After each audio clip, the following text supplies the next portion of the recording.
Assalamualaikum warahmatullahi wabarakatuh. Bismillahirrahmanirrahim. Ashhadu an la ilaha illallah wa ashhadu anna Muhammadur Rasulullah. Allahumma salli ala Sayyidina Muhammad wa ala ali Sayyidina Muhammad. Rabbi shrah li sadri wa yassir li amri wahlul 'uqdatam min lisani yafqahu qawli. Amin. Bismillahirrahmanirrahim. Kali ini kami akan membahas surat Al-Fatihah. Mari kita baca surat Al-Fatihah. A'udzu billahi minasy syaithanir rajim. Aku berlindung kepada Allah dari godaan syaitan yang terkutuk. Bismillahirrahmanirrahim. Dengan nama Allah yang lagi Maha Pengasih, lagi Maha Penyayang. Alhamdulillahi Rabbil Alamin. Segala puji bagi Allah, Tuhan bagi seluruh alam. Ar-Rahmanir Rahim. Yang Maha Pengasih lagi Maha Penyayang. Maliki Yaumiddin. Pemilik hari pembalasan. Iyyaka na'budu wa iyyaka nasta'in. Hanya kepadamulah kami menyembah, dan hanya kepadamulah kami memohon pertolongan. Ihdinas siratal mustaqim. Tunjukilah kami ke jalan yang lurus. Siratal ladzina an'amta alaihim, yaitu jalan orang-orang yang telah Engkau beri nikmat kepadanya. Ghairil maghdubi alaihim waladdallin. Bukan jalan mereka yang dimurkai, dan bukan mereka yang sesat. Itu makna secara syariatnya, makna secara umum. Yang kami bahas saat ini, mari kita sedikit membuka makna hakikatnya, makna yang sesungguhnya, makna yang sebenar-benarnya di sisi Allah. A'udzu billahi minasy syaithanir rajim. Aku berlindung kepada Allah dari godaan syaitan yang terkutuk. Coba kita hayati bersama. Bagaimana mungkin kita luput dari godaan-godaan syaitan yang terkutuk, sedangkan kita tidak mengenal kepada syaitan-syaitan yang terkutuk itu. Dan bagaimana kita bisa berlindung kepada Allah sementara kita belum pernah bertemu dengan Allah? maka kenalilah Allah dahulu, dan maka kenalilah setan dahulu.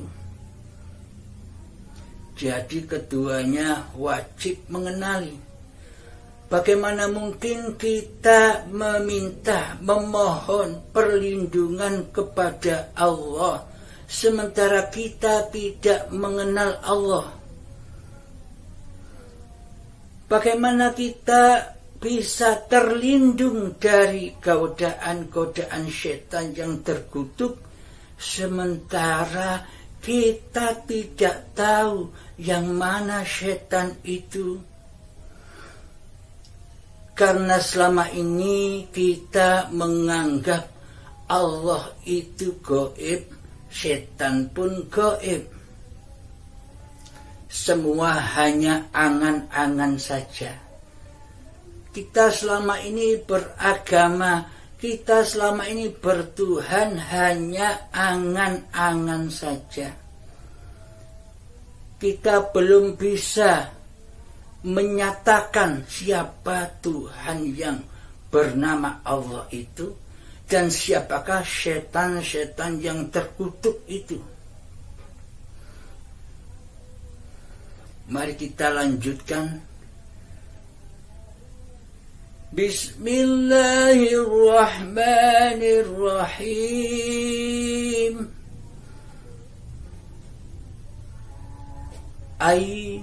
Atau bidzatillahirrahmanirrahim. Makna umumnya, makna syariatnya dengan nama Allah.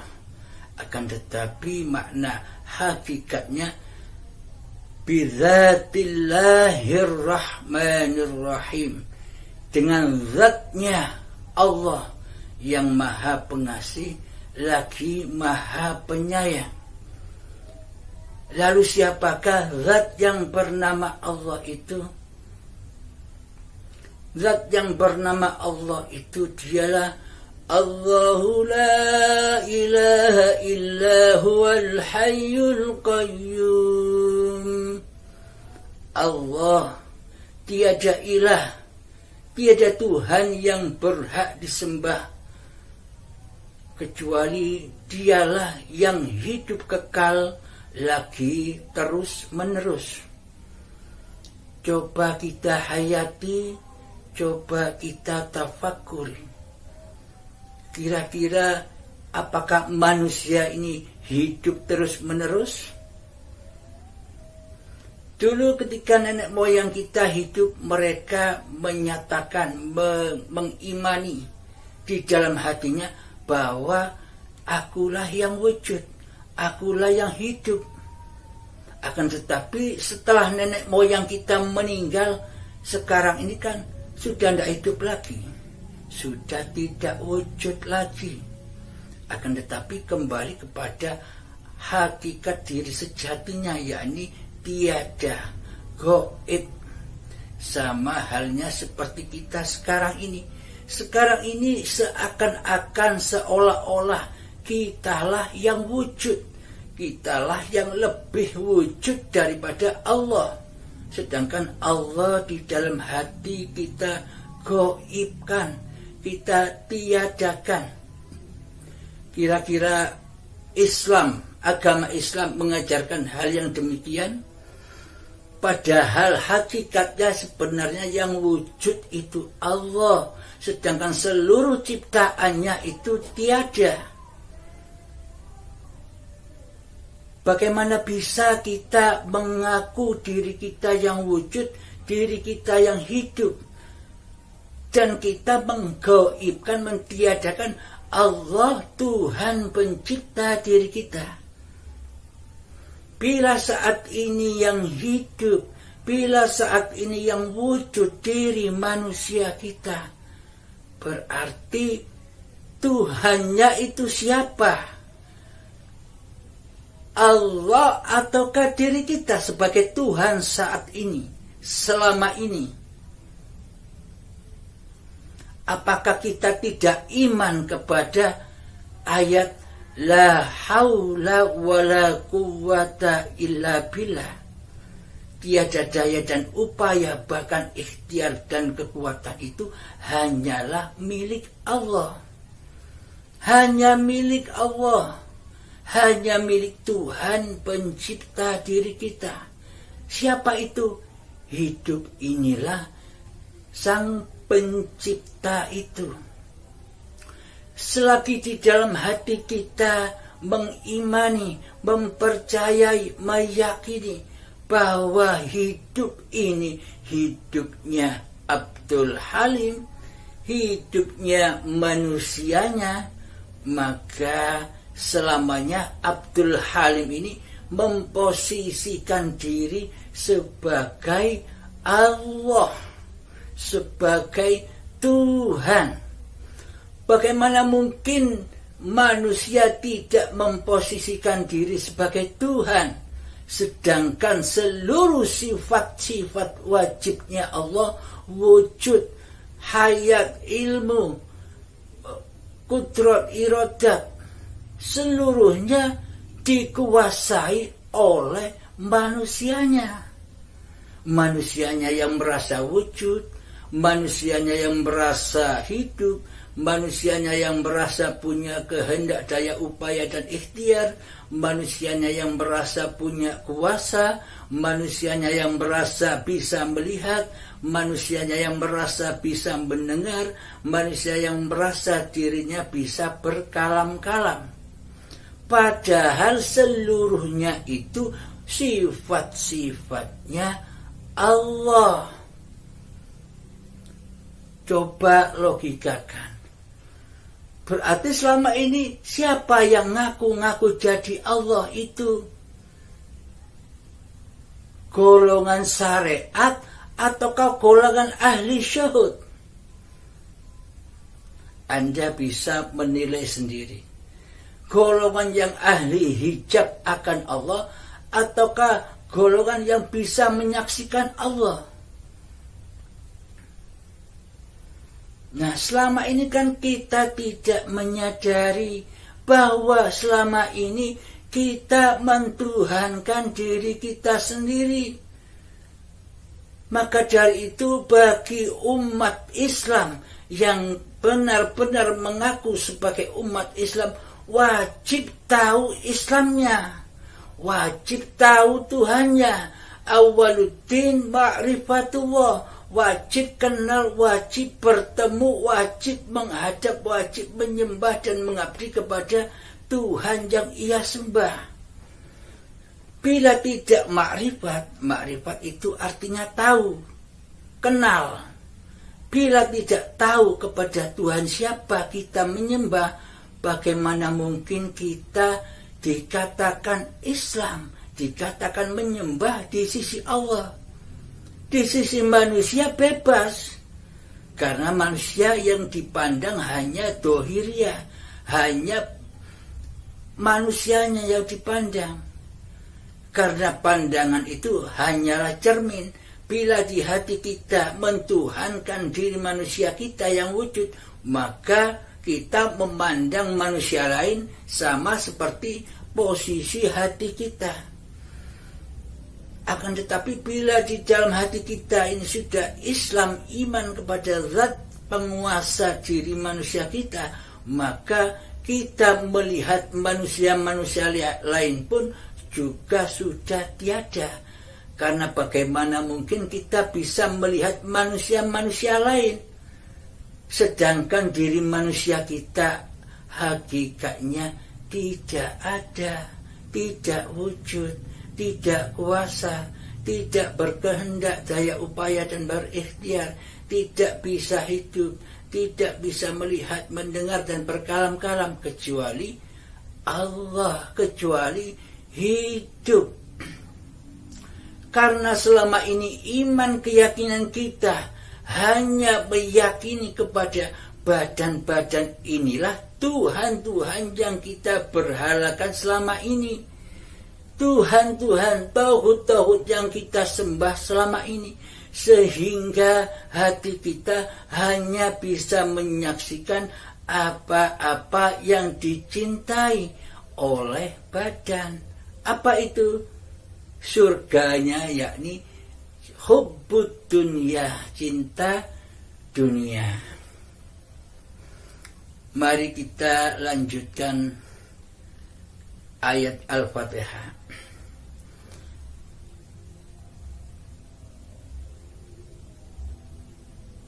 Alhamdulillahi Rabbil Alamin. Segala puji bagi Allah, Tuhan bagi seluruh alam. Tak satu pun manusia memiliki puja dan puji. Tak satu pun manusia berhak atas segala puji-pujian. Akan tetapi segala puja dan puji mutlak hanya milik Allah. Apa maknanya? Mari kita buktikan. Bila puja dan puji itu hanyalah milik Allah. Selama ini kita banyak menerima puja dan puji, bahkan caci maki dari manusia lain. Kita di sini membahas puja dan puji. Apakah mungkin kita bisa dipuja dan dipuji oleh orang lain tanpa kita terlahir ke dunia ini? Apakah mungkin kita mendapatkan puja dan puji dari orang lain tanpa kita hadir di dunia ini? Apakah mungkin kita menerima puja dan puji dari orang lain tanpa hayatullah? Nah, inilah bukti bahwa segala puji ini hanya milik Allah. Siapakah pemiliknya? Hayatullah. Hidup yang kita akui selama ini itu loh zat yang bernama Allah, zat yang maha menerima puja dan puji.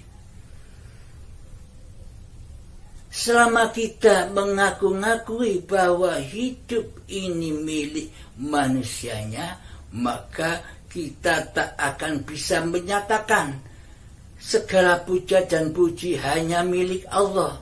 Hati kita pasti akan ingkar selama kita mengaku hidup ini hidupnya manusia. Pasti kita mengingkari, karena selama ini kita menganggap segala puji-pujian yang kita terima itu adalah pujian bagi manusia kita. Karena apa? Selama ini manusia kita sudah mentuhankan dirinya sendiri, sudah mentuhankan hawa nafsunya sendiri, sudah mentuhankan iblis dan setan. Coba diangan-angan, coba dipahami. Alhamdulillahi Rabbil Alamin. Segala puji bagi Allah, Tuhan seluruh alam. Bila kita menyangka segala puja dan puji yang orang lain hantarkan kepada kita itu adalah puja dan puji milik kita, apakah iman Islam kita benar? Padahal puja dan puji itu hanya milik Allah. Sedangkan kita merasa dipuja dan dipuji, berarti iman keyakinan kita selama ini terbalik atau tidak? Silakan dihayati, ditafakuri sendiri di dalam hati, di dalam keheningan hati, di dalam keheningan cipta-cipta diri manusia kita, di dalam keheningan hayat kita. Padahal hayat itu hanya Allah, bukan hayatnya hamba. Hamba hanya diperjalankan oleh hidup. wayang hanya diperjalankan oleh sang dalang. Maka wayang jangan merasa jadi dalang, wayang jangan merasa bisa mendalangi kewayangannya sendiri. Demikian, mari kita lanjutkan. Ar-Rahmanir Rahim, yang Maha Pengasih lagi Maha Penyayang. Perlu diingat di sini kata-kata Maha.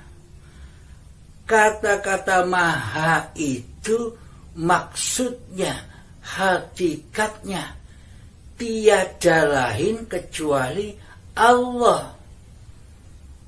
Tiada yang maha wujud kecuali Allah. Jadi selain Allah itu tidak wujud. Selain Allah itu tidak punya sifat pengasih dan penyayang. Karena Allah Maha Pengasih lagi Maha Penyayang. Jadi hanya Allah lah yang berhak memiliki sifat pengasih dan memiliki sifat penyayang. Akan tetapi selama ini, sebelum kita mengenal siapa Tuhan pencipta diri kita, maka sifat pengasih dan penyayang itu pasti kita rampas, pasti kita akui sebagai sifat milik manusia kita. Ar-Rahman dan Ar-Rahim itu.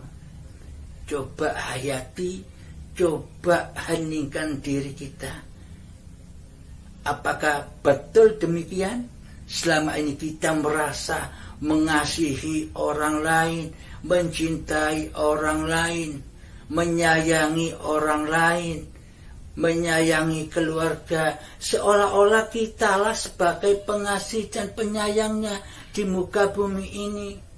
Karena apa? Karena selama ini kita wujud, selama ini kita berposisi jadi Allah. Kita tidak menyadari itu.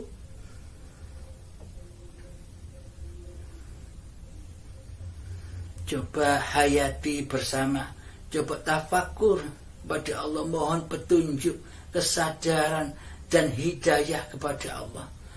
Mari kita lanjutkan. Maliki Yaumiddin,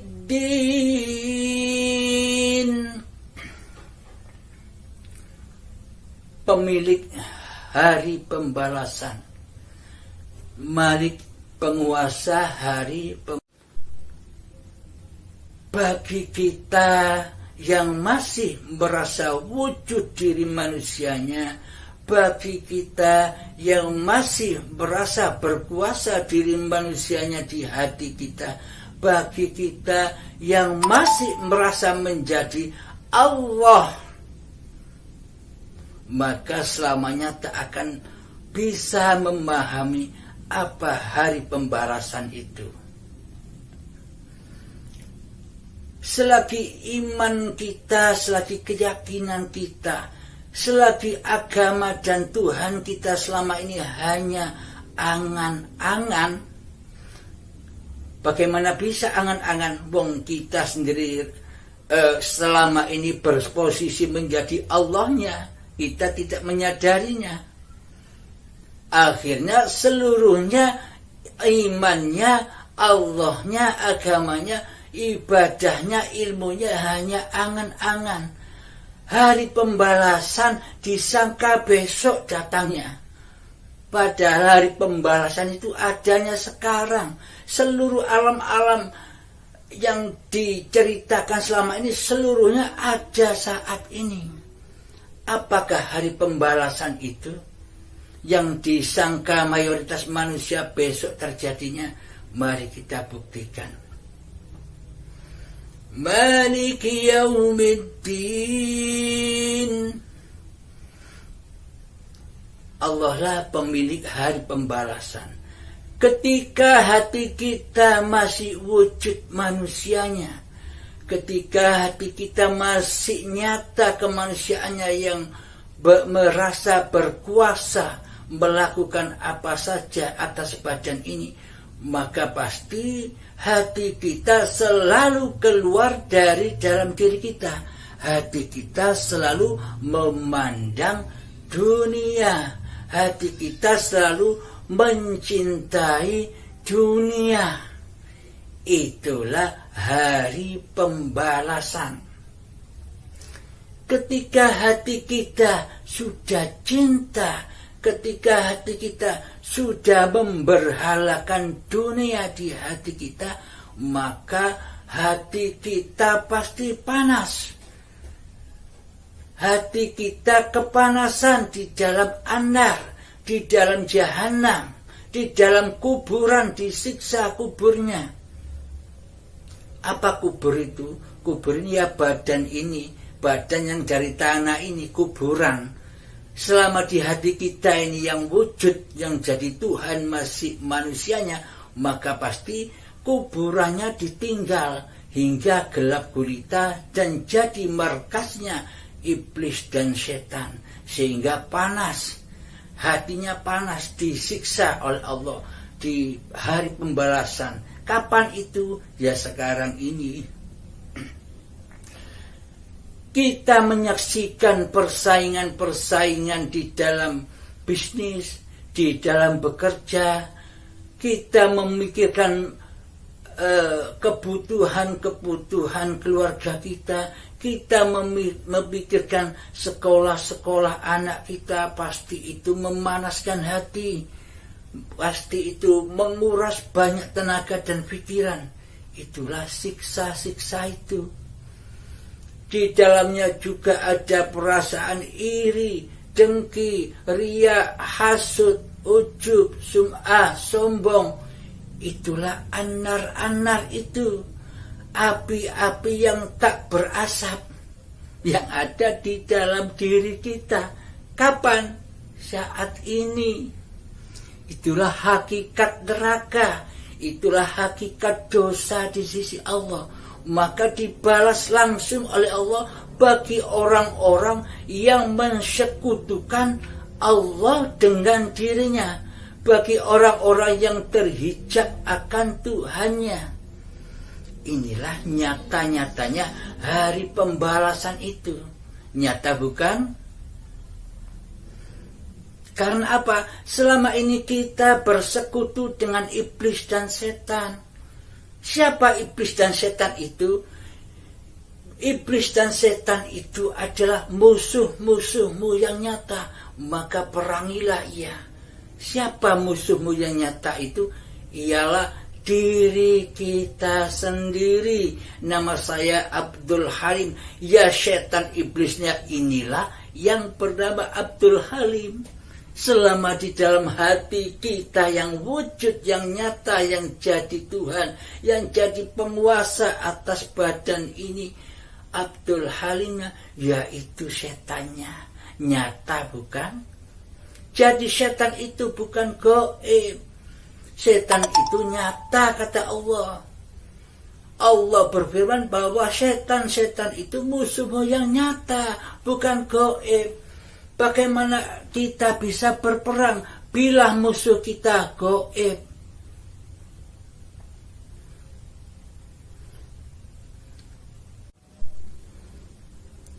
Mari kita lanjutkan kembali.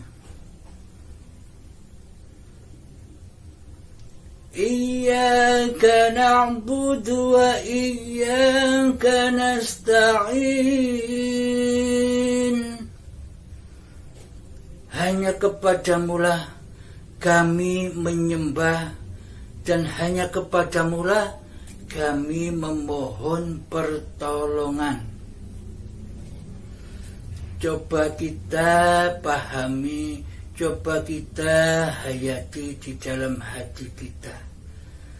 Bagaimana mungkin kita bisa menyembah kepada Allah sedangkan diri kita belum tahu, belum kenal dengan Allah, apanya yang mau disembah. Coba kita hayati, coba kita tafakuri, coba kita cek hati kita saat ketika kita sholat. Apakah kita bertemu Allah di dalam sholat? Padahal kita diutus, diperintah sholat itu hanyalah untuk as-sholatu mi'rajul mu'minin. Kita diutus sholat itu agar kita bisa bertemu dengan Allah. Tujuannya untuk apa kita bertemu kepada Allah?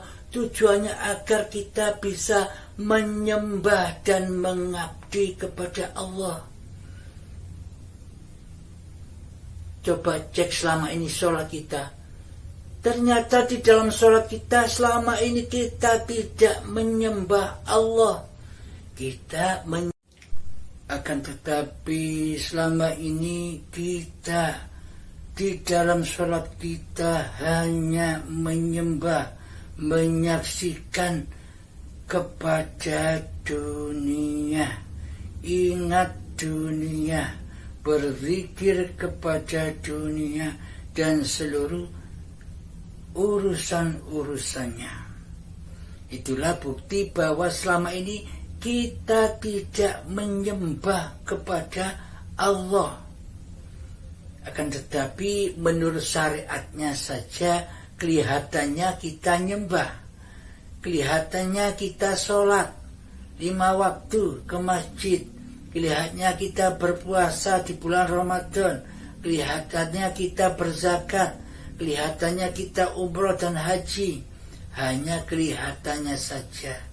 Akan tetapi coba cek hati kita, nyatakan di hati kita, ada siapakah di dalamnya?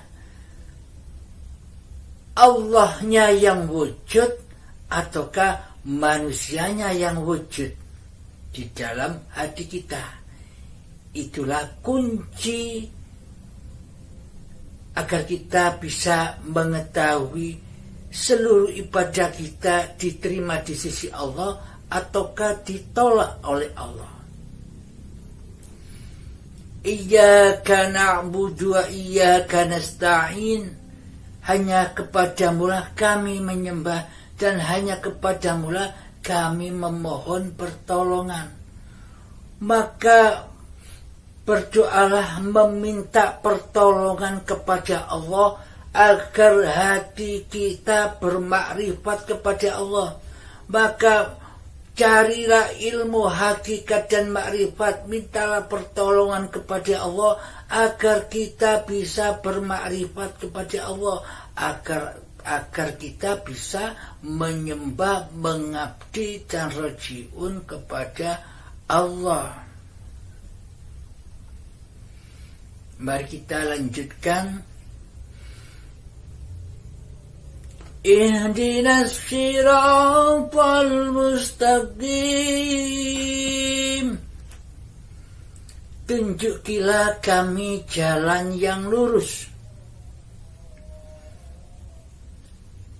Menurut syariat, menurut manusia kebanyakan, jalan lurus ini adanya nanti di dalam wat siratal mustaqim yang diangen-angen, yang dibayang-bayangkan oleh mayoritas manusia, yang katanya terjadinya nanti.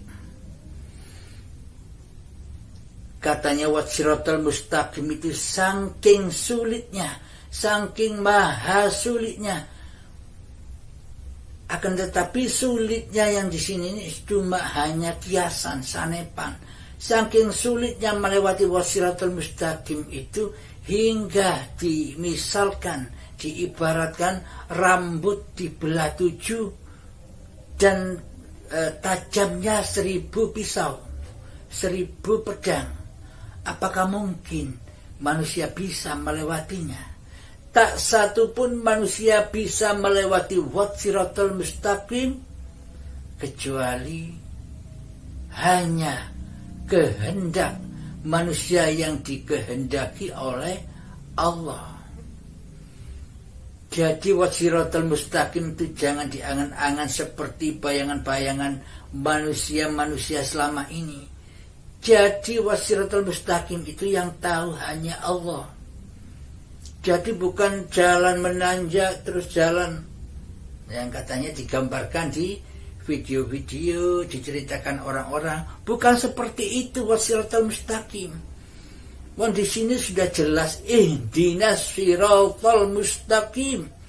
Tunjukilah kami jalan yang lurus. Maksudnya apa?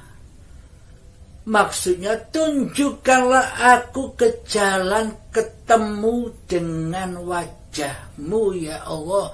Bertemu dengan Engkau di dalam seluruh hidupku. Inilah jalan siratal mustaqim. Maka jalan siratal mustaqim itu amat sangatlah luas sekali. Seluas selama hidup kita. Di dalam sholat itu juga wasiratal mustaqim. Antara kita mulai takbiratul ihram sampai salam itu kita mulai melewati wasiratul mustaqim. Di situ kita jatuh ke lembah neraka, apa kita bisa bertemu Allah? Ataukah hati kita bisa mi'raj? Ataukah hati kita bertemu dengan anar dunia di dalam sholat itu? Maka tunjukilah kami jalan yang lurus itu maksudnya ketika sholat itu hatinya langsung mi'raj kepada Allah. Maksudnya mi'raj itu apa? Ketika takbiratul ihram Allahu Akbar, maka maha besarkanlah Allah di hatimu dari diri kita.